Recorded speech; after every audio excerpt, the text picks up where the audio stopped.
asking Filipino business owners, anong ginagawa kaya nila dati?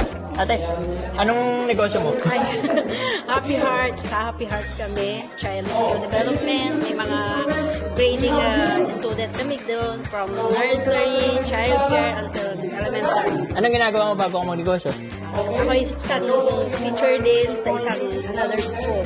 Isang consultancy na nagpapaalis sa abroad, especially Europe, Dream Destination Consultancy. Okay. Tapos, ano pong ginagawa niyo po dati? Dati, isang consultant din ako, then that before that, na-scam din ako nung kumuha ko ng business license. So, na-scam ako ng mga 23,000 dirhams. Nagtitinda ako ng tinapay. Anong trabaho mo dati bago ka nagnegosyo? Nanny. Being nanny, napakahirap. Yung talagang inano ko na makakuha ko ng business license ko. Meron kami travel agency, which is that Cheetah Travel and Tour. Anong ginagawa niyo dati? Yeah, dati po sa Daily Times, Dubai po. Nay.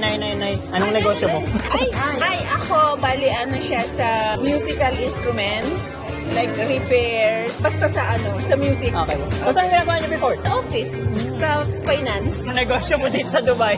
Pagkain. Tapos, anong ginagawa mo dati? Anong day job mo? IT. Perfumes po. Online po kami. Anong ginagawa mo dati?